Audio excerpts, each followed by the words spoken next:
So market segmentation का जो topic है हमारा आज का मेन टॉपिक है, जिसमें हम लोगों ने इन सारी चीजों के ऊपर बात करनी है। तो क्या मुझे बता सकते हैं कि वर्ड मार्केट सेगमेंटेशन का क्या मतलब है? मैं आप लोगों को ऐसी मार्केटिंग सिखाऊंगा कि आप लोग उसको दुनिया के जिस मर्जी बिजनेस पे लगा सकते हो। ठीक है हसन? हमारे पास ये है ही नहीं कि सिर्फ हम लोगों ने ग्राफिक डिजाइनिंग के रेलेवेंट अगर ऐड लगानी तो कैसे लगाएंगे। मैं आप लोगों को चीजें ही वो करवाऊंगा और ऐसे ऐसे टूल्स बताऊंगा कि आप लोगों को जरूरत ही नहीं है कि आप लोगों को जो है कोई भी हमने स्पेसिफिक स्टडी नहीं करनी। हम लोगों ने जनरल स्टडी करनी है। आप लोगों के सामने जो मर्जी बिजनेस आ जाए उस पर हम काम कर लेंगे। ठीक, अभी आप लोगों से पहले मैं क्लास ले रहा था बैच 49 की। ठीक है, 49 की क्लास या 6 क्लास, उसमें हम लोग बात कर रहे थे एडवांस एड्स के ऊपर। अब एडवांस एड्स में क्या चाहिए थे हमें? हैशटैग्स और कीवर्ड्स। अब नॉर्मली क्या होता था, हम हैशटैग्स और कीवर्ड्स के बारे में आप लोगों को पता है ना, हैशटैग क्या होता है, कीवर्ड क्या होता है। हैशटैग बेसिकली जो पोस्ट के नीचे हम लोग टैग्स यूज करते हैं ना, हैशटैग्स वगैरह आप लोगों ने अक्सर देखा हो कि पोस्ट वही होती है, कंटेंट के नीचे हैशटैग्स होते हैं। और कीवर्ड्स आप लोगों की जब ऐड लगाते हो उसके अंदर जो कीवर्ड्स हम लिखते हैं, ठीक है, वो हमारे हैशटैग्स कीवर्ड्स आ गए। तो हम लोग नॉर्मली क्या करते थे, नॉर्मली हम ये करते थे कि हम लोगों ने उन हैशटैग्स कीवर्ड्स को जो है वो सोच लिया। मतलब मैं कहता हूँ हम लोग ग्राफिक डिजाइनिंग के रेलेवेंट मुझे 10 कीवर्ड्स दो, तो अब क्या करोगे? अब लोग क्या करोगे कि मैं आपको 10 कीवर्ड्स देता हूँ, आप लोग सोचोगे कि ग्राफिक डिजाइनिंग आ गया, ग्राफिक्स आ गया, लोगो डिजाइनिंग आ गया, टाइपोग्राफी आ गया, सोचोगे ना आप लोग कीवर्ड्स। अगर मैं कहता हूँ मुझे मार्केटिंग के रेलेवेंट ऐड लगानी है, उसके रेलेवेंट आप कीवर्ड्स ऐड करके मुझे बताओगे। ऐसे ही है ना? लेकिन क्या हम लोग इसको कोर्स को थोड़ा ज्यादा मजे का ना कर दें? क्या ख्याल है? अगर आप लोगों को पता हो कि न्यूली इंट्रोड्यूस्ड एक टूल आया है चैट जीपीटी, सबको पता है चैट जीपीटी के बारे में, नाम तो सुना होगा। ठीक है, अगर हम चैट जीपीटी से पूछ लें कि हमें हैशटैग चाहिए, चैट जीपीटी जिनको नहीं पता है, चैट जीपीटी बेसिकली एक जो है ना एआई टूल है। ठीक है, artificial intelligence based and machine learning के एल्गोरिथम्स उसके पीछे लगे हुए हैं। वो ये है कि आपको वो एक तरह समझ लें कि वो एक तरह का आपका टीचर है। आप उससे जो पूछोगे आपको रिप्लाई करेगा। ठीक है, तो हम लोगों ने क्या करना है, हम लोग एक थोड़ा सा जो सा ना अभी हम डिस्कस करेंगे टॉपिक के ऊपर। ठीक है, और उस टॉपिक को फिर हम चैट जीपीटी से कंपेयर करेंगे। ठीक है, अभी हम लोगों ने क्या करना है, हम लोगों ने समझना है कि एक चैट जीपीटी का एल्गोरिथम चलता कैसे। मतलब हमारा टॉपिक है मार्केट सेगमेंटेशन। हम लोगों ने समझना है कि मार्केट सेगमेंटेशन के लिए हम लोगों को हैशटैग्स और कीवर्ड्स कैसे सही मिलेंगे। पहले हम इस टॉपिक पे कंप्लीट डिस्कशन करेंगे। ठीक है, कंप्लीट डिस्कशन करने के बाद हम लोग चैट जीपीटी से पूछ लेंगे, फिर हम देखेंगे हमें क्या समझ आई। क्लियर है? डन करें फिर? तो मुझे अब आप लोगों की क्लास के स्टार्ट से लेकर एंड तक एक्टिव चाहिए आप लोग। ठीक है, ताकि हम लोगों को फिर हम लोग इन चीजों को रिलेट करेंगे कि हम लोगों ने क्या समझा और एक कंप्यूटराइज सिस्टम हमें क्या बता रहा है। चलें स्टार्ट करें जी फिर। तो अगर मैं आप लोगों को अभी बता दूं चैट जीपीटी से, तो फिर कोर्स का क्लास का तो मजा ही नहीं आएगा। ठीक है ना? तो पहले हम कंटेंट पढ़ेंगे और फिर हम लोग करेंगे चैट जीपीटी को यूज।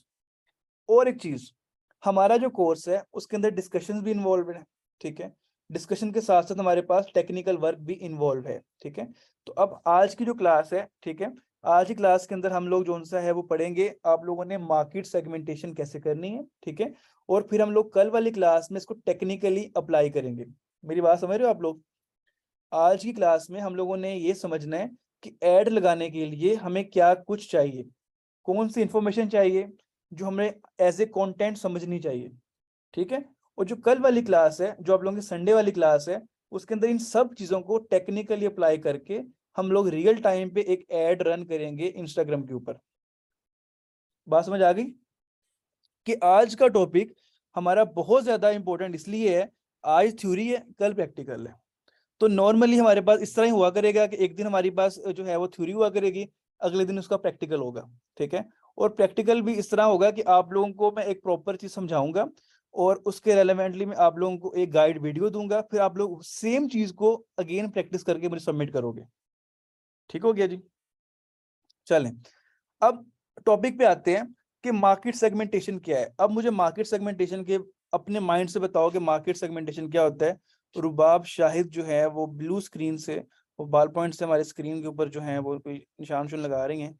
रुबाब नाम आ जाता है यहाँ पे लिख के। अच्छा कोई मसला नहीं है, कोई मसला नहीं है। अच्छा, तो मार्केट सेगमेंटेशन बाय वर्ड क्या मतलब है जी, आपको माइंड में आता है? मार्केट मतलब क्या हो गया?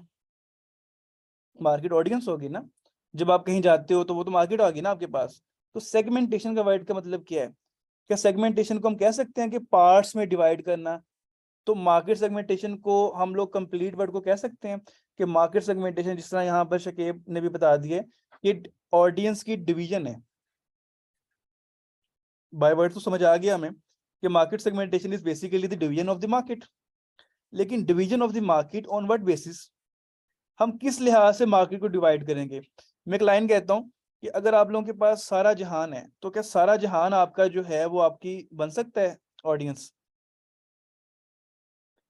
क्या पूरी दुनिया एक ही चीज को बाय करेगी? या पूरी दुनिया एक ही ब्रांड को यूज करेगी? नहीं करेगी ना। हर एक ब्रांड किसी एक क्लास को टारगेट कर रहा है। क्या कोई ऐसा ब्रांड है जो कि एलीट क्लास को भी टारगेट कर रहा है और लोअर क्लास को भी टारगेट कर रहा है? अगर वो कर भी रहा है तो उसकी प्रोडक्ट्स डिफरेंट होंगी। ठीक है, इसी तरीके से अगर आप लोग एग्जांपल ले लो, अब टोयोटा की एग्जांपल ले लो। टोयोटा एक ब्रांड है ना, टोयोटा की गाड़ियों की डिफरेंट प्रोडक्ट्स नहीं है? जिस तरह आप यारिस ले लो, ठीक है, फिर आप लोग जीएलए ले लो, फिर आप एक्सएलआई ले लो, फिर आप ग्रैंडी ले लो, ठीक है, फिर आप लोग जो उनसे है वो चले जाओ फॉर्च्यूनर में चले जाओ, लैंड क्रूजर में चले जाओ। ठीक है, तो ये सारी गाड़ियां जो हैं डिफरेंट डिफरेंट V8 में चले जाओ। ठीक है, अब ये सारी गाड़ियां किस कंपनी की हैं? टोयोटा की। लेकिन क्या इन सारी गाड़ियों के अंदर आप लोगों के पास डिफरेंट डिफरेंट प्रोडक्ट्स हैं? वो क्यों है? क्या जो बंदा यारिस अफोर्ड कर रहा है, क्या वो बंदा V8 अफोर्ड कर सकता है? मतलब जो बंदा एक यारिस अफोर्ड कर रहा है, वो बंदा क्या V8 अफोर्ड करेगा? नहीं करेगा ना। तो क्या एक बंदा जो V8 अफोर्ड कर सकता है वो यारिस लेगा? सिंपल क्वेश्चन है ना, मेरा एक सिंपल क्वेश्चन है कि एक बंदा जिसकी क्लास जो है उसको एक यारिस, नॉर्मल क्लास का बंदा है जिसको यारिस एक बड़ी अच्छी एक टाइप जो है वो एक गाड़ी है, ठीक है, तो वो उसको ले रहा है। ठीक है, अब वही टोयोटा जोन सा है वो एक बना रहा है जो है वो V8। ठीक है, तो वो V8 वाला बंदा यारिस नहीं लेगा और यारिस वाला बंदा जो है वो उसको अफोर्ड ही नहीं कर सकता। तो क्या इससे हमें डिफरेंस मिल गया दोनों प्रोडक्ट के ऊपर? ठीक है ना। एक डिफरेंस मिल गया हमें कैश के ऊपर, इनकम के ऊपर, और एक चीज मिल गई हमें क्लास के ऊपर। अब एक बंदे की जिसके पास लैंड क्रूजर्स हैं, उसके बाद डिफरेंट क्लास है, वो बंदा क्यों जाएगा एक यारिस के अंदर? ठीक है, और जो बंदा अफोर्ड नहीं कर सकता वो तो लेगा ही नहीं ना। इसी लिहाज से हमें ये बात समझ आती है कि डिफरेंट कंपनीज की डिफरेंट प्रोडक्ट्स भी इवन उन ऑडियंस को टारगेट करती हैं जो कि उनके लिए इंटरेस्टेड हो।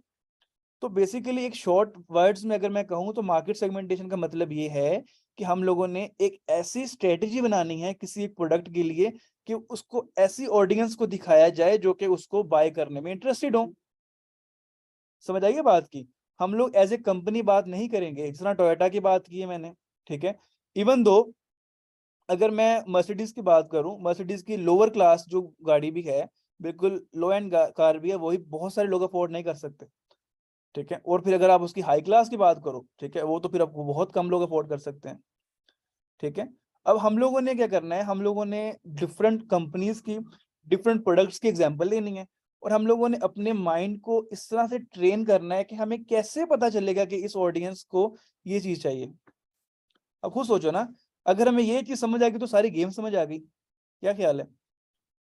अगर आप लोगों को ये बात समझ आ जाए कि कौन सी प्रोडक्ट किसको कब सेल करनी है, तो क्या रह गया पीछे? क्योंकि सबसे इंपॉर्टेंट चीज तो ये है ना कि प्रोडक्ट सेल कहाँ करनी है। अब अगर मैं आप लोगों को कहता हूँ कि मैं सब लोगों को 5-5 हज़ार देता हूँ, आप लोगों ने ऐड रन करनी है। ठीक है, और अगर आप लोग 5-5 हज़ार की ऐड रन करो और आप लोगों को सबको उसमें से जो है वो अगर तो 5 हज़ार कमाना पड़ेगा कि नहीं कमाना पड़ेगा मिनिमम, जो मैंने लास्ट क्लास में बात की थी कि अगर मैं 5-5 हज़ार देता हूँ तो सबसे पहली एक्सपेक्टेशन क्या है कि हमें अपना 5 हज़ार वापस लेना है उस ऐड से। समझ रहे बात? कि मैंने किसी बिजनेस की ऐड लगाई तो पहली बात तो ये ना कि 5 हज़ार वापस आए। अगर 5 हज़ार ही नहीं वापस आया फिर तो हम चले गए लॉस में, और फिर जो प्रोडक्ट है जो सर्विस है वो तो ऑटोमेटिकली लॉस में है। ठीक है, इस लिहाज से हम लोगों ने पहली बात तो ये कि जितना हमने इन्वेस्ट किया है उतना तो हमने वापस लेना है ना, उससे ऊपर जितना आएगा वो हम कमाएंगे। मेरी बात समझ रहे हो? तो वो कैसे आएगा? कि जब हम लोग उस ऑडियंस को टारगेट कर रहे हैं जो ऑडियंस को हम लोगों ने अपनी ऐड दिखानी है और उन ऑडियंस को हम लोगों ने अपनी सर्विस या प्रोडक्ट सेल करनी है, तो